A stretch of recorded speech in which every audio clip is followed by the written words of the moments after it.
जय हिंद प्यारे बच्चों। आज का सुप्रभात। कक्षा 5 के बच्चे ध्यान देंगे। अभी तक हम लोगों ने पाठ कविता समय के बारे में पढ़ा था। समय बहुत मूल्यवान है। अब हम नए पाठ की ओर अग्रसर होंगे।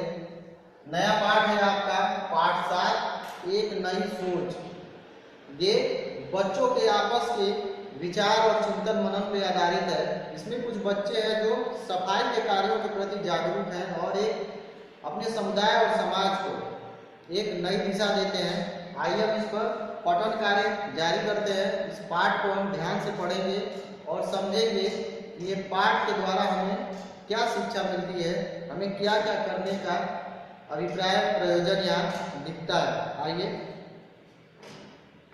सबसे पहले इसमें जो पात्र हैं उन पात्रों का परिचय हम प्राप्त कर लेंगे।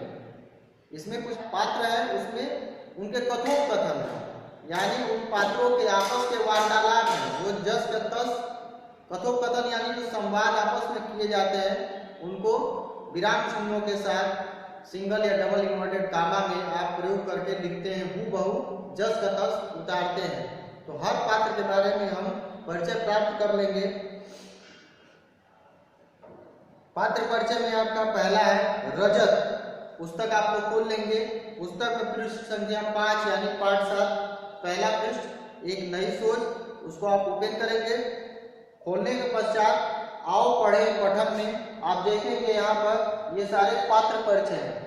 ये पात्रों के बारे में दिया हुआ है, उनका उम्र दिया हुआ है और लिंग दिया हुआ है और उनके नाम दिए हुए हैं। तो पहले पात्र का नाम है रजत। रजत 9-10 वर्ष का लड़का। दूसरा पात्र है मयंक, 9-10 वर्ष का लड़का। ये दोनों की उम्र क्या है? बराबर है। आस्था 9-10 वर्ष की लड़की। अपेक्षा 9-10 वर्ष की लड़की। अध्यापिका, इसमें एक पात्र कौन है? अध्यापिका है आपकी। अध्यापिका 29 से 30 वर्ष की लंबी महिला।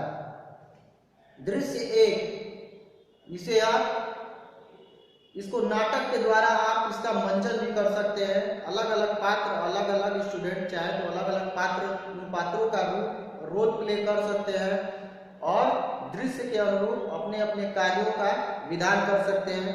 दृश्य पहला है। दृश्य पहले के में जो चीजें बनाई जाती हैं, डेवलप किया जाता है, उनका रंगमंच पे उन दृश्यों के बारे में दे रहा है। दृश्य 1, आस्था मोहल्ले के बने पार्क में बेंच पर बैठी है। दृश्य क्या है? मोहल्ले के पार्क में, मोहल्ले के पार्क में एक बेंच पर कौन बैठा है? आस्था बैठी है।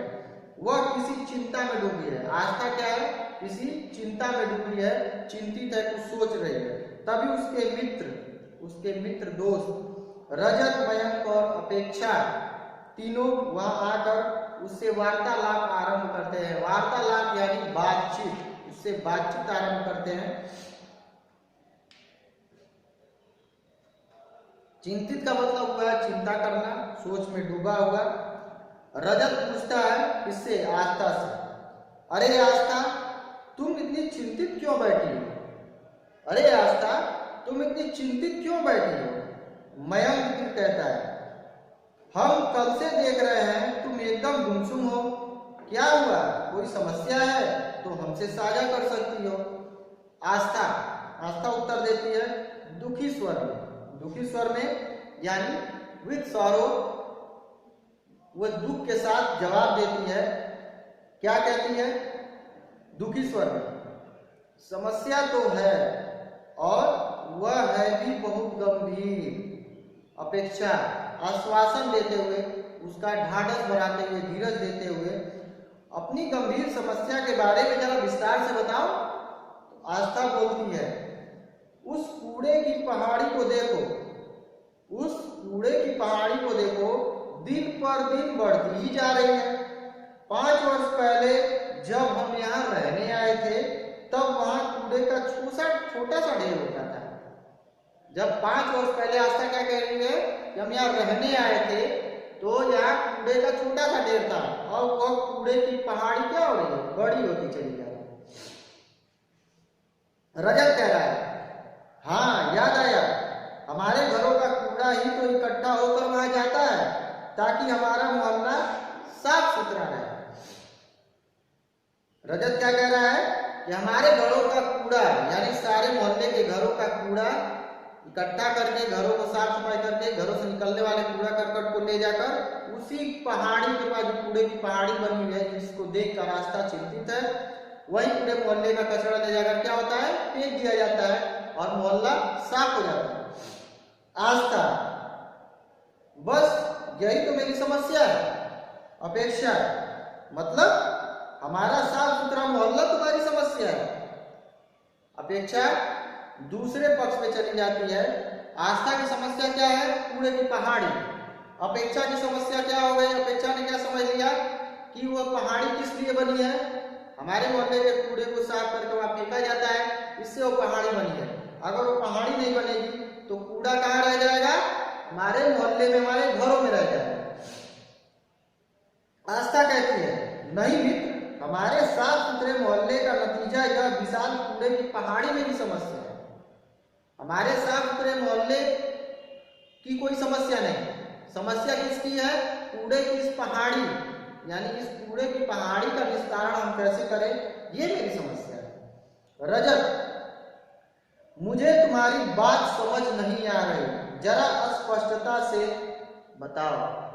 मुझे तुम्हारी बात समझ नहीं आ रही, जरा स्पष्टता से बताओ।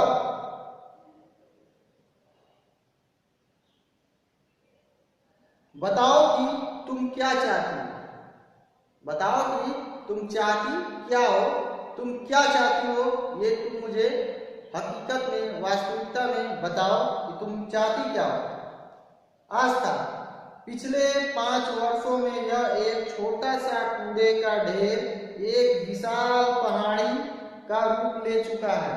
सोचो आने वाले कुछ वर्षों में ये कहां तक पहुंच जाएगा। रजत, रजत क्या कहता है, बात तो गंभीर है, तो क्या तुम इस विशाल पहाड़ी को यहां से हटवा कर कहीं और पहुंचाना चाहती हो, तो तुम इस विशाल पहाड़ी को यहां से हटवा कर कहीं और पहुंचाना चाहती हो। गंभीर का मतलब हो गया जटिल, शांत।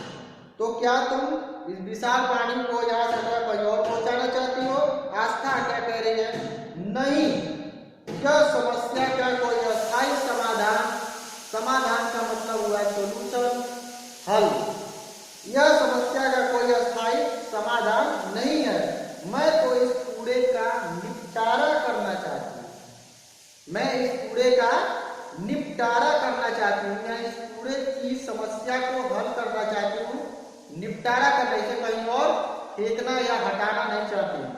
मयंक, वह कैसे होगा। रजत, क्या हम उस पहाड़ी में आग लगा दे। मयंक, नहीं नहीं, बिल्कुल नहीं, ऐसा करने से तो पूरा वातावरण दूषित हो जाएगा। कूड़े से निकलने वाले धुएं में तमाम जहरीली गैसें होंगी, जिनसे वातावरण क्या होता है, प्रदूषित होता है। यहाँ कूड़े के निस्तारण में एक ये भी प्रश्न आया कि क्या हम अपने घर के कूड़े को इकट्ठा करके आग लगा दें। तो यहाँ इस पाठ के माध्यम से आपको एक संदेश मिल रहा है कि आप कूड़े का निस्तारण करने के लिए उसमें आग न लगाएं, क्योंकि कूड़ा जब जलेगा तो उसमें से विषैली गैसें निकलेंगी, धुआं निकलेगा, वो हमारे वातावरण को क्या करेगा, प्रदूषित करेगा, हमें सांस लेने में तकलीफ होगी, श्वसन संबंधी समस्याएं होंगी। इस प्रकार हम कूड़े के निस्तारण में आग का प्रयोग नहीं करेंगे। तो यहाँ कह रही है अपेक्षा, तो हम क्या करें। आस्था, हमें इस समस्या का ऐसा समाधान निकालना होगा जो दूसरी समस्या उत्पन्न न करे। किसी समस्या के समाधान में हम इस प्रकार उस समस्या का समाधान करते हैं कि उसको समाधान करने में कोई दूसरी समस्या ना प्रकट हो जाए। अगर कोई समस्या को आप समाधान करने में दूसरी समस्या को प्रकट कर देते हैं तो आप उस समस्या के समाधान में क्या हो गए, फेल हो गए। समस्या के समाधान इस प्रकार हो कि उसके समाधान के पश्चात दूसरी कोई समस्या उत्पन्न न हो, प्रकट न हो। और वह समाधान क्या होगा, वही तो सोच रहे हूँ। आस्था का जवाब है। आस्था का क्या जवाब है, वही तो सोच रहे हूँ।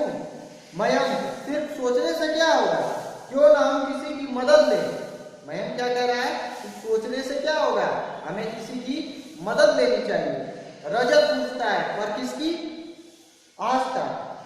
आस्था कह रही है अभिभावकों की। अभिभावक यानी हमारे घर के बड़े बुजुर्ग, हमारे पेरेंट, हमारे गार्जियन, हमारे अभिभावक, माता पिता या जो भी हमारे घर पर बड़े बुजुर्ग हैं उनसे।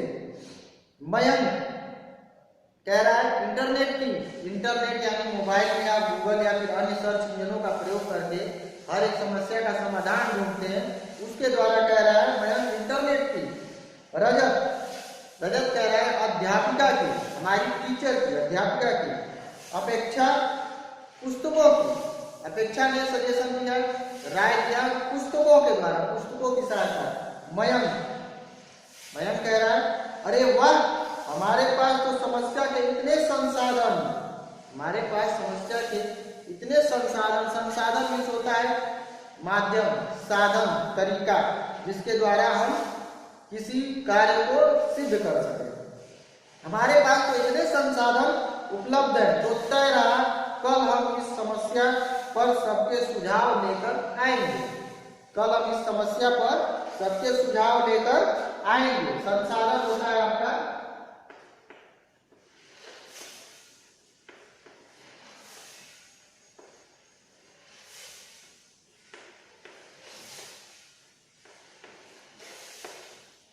संसाधन यानी साधन। इसके पश्चात अभी तक हम लोगों ने समस्या के बारे में चर्चा की। समस्या के जो संसाधन है इसकी हम चर्चा अब अगले दिन करेंगे। वह दृश्य दूसरे दृश्य में है। अब अभी के लिए हम विराम देते हैं इसको।